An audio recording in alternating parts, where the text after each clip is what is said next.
Hey there, historians. This is Mrs. Castanelli, and this video is a review of what we covered in class today. One of the first things we talked about was the difference between a primary source, a secondary source, and a tertiary source. So look through these descriptions. It gives you examples so that you can identify the sources that you find, which type they are. We start with the Beaverton Library databases by going to bit.ly/capital BSD research. This short URL will take you right to the research library page, which has all kinds of different databases, including the link to the passwords whenever you need them. But for today's assignment, we are going to be working in the Global Issues database. And the password is Griffith if it asks you that when you first log in. The reason why we use the Global Issues database is because it provides scholarly articles and magazine and news articles from all around the world. And it's current, it's up to date. It will not, it will provide you some reference books, but you do need to double check the date, because I found that some of the books in the Gale Virtual Reference Library were not current enough to talk about what's currently happening in Hong Kong. So from the Global Issues database, look for this icon that says Browse Issues. It's right here on the page, and click on it. This is going to give you a list of almost 700 different issues all around the globe. They're in alphabetical order. I want you to scroll down until we find the research starter for Hong Kong. And I'd like for everyone to click on this one. So this company has curated all different types of sources. There's reference articles, there's websites, there's magazine, there's news, and all of these different articles, like all 3,000 magazine articles, when you click on this, would somehow be related to Hong Kong somehow. For the assignment that we worked on in class, which was filling out the first annotated bibliography, the one that we worked on together, we actually clicked here where it says read more, and we went through all the different resources assignment with the Hong Kong article. Just as a quick review, remember, this is where you'll find your citation. This is where you'll send your article to Google Drive. This is what we did in class, is we went through the article and we highlighted aspects from the article that relate to our research question. And then in the little page area here, we took notes about why did we highlight that.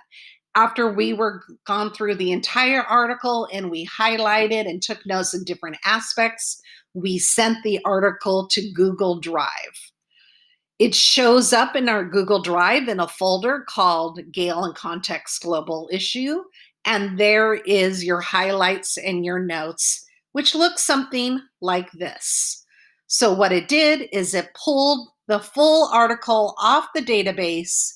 You can see all the different places I highlighted, and then at the end of the article, it curated not only the citation, which we needed for the assignment, but all the different texts that I highlighted, the notes that I wrote.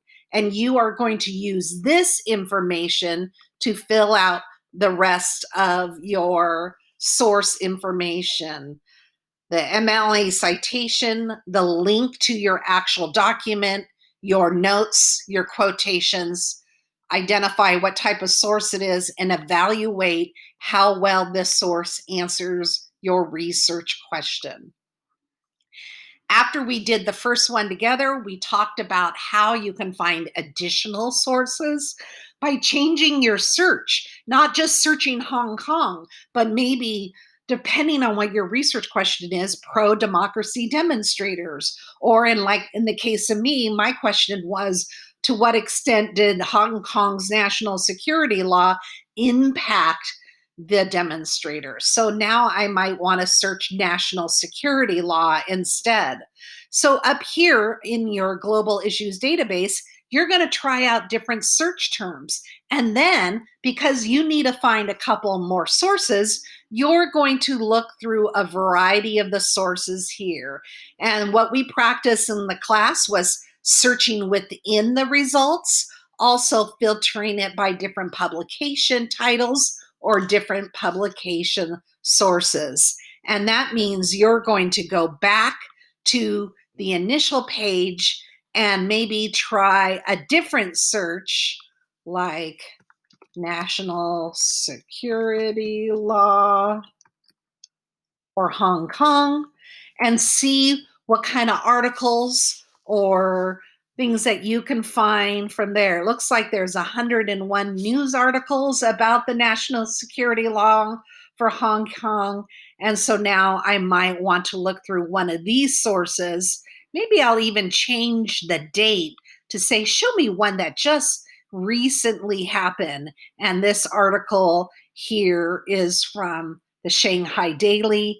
This one is from a China news agency. This one's from South Africa. This one's from England. So now you're going to get perspective about this topic from all over the world.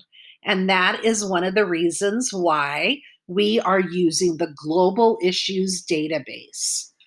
If you need any assistance, please feel free to email me and I could help you locate sources related to your research question.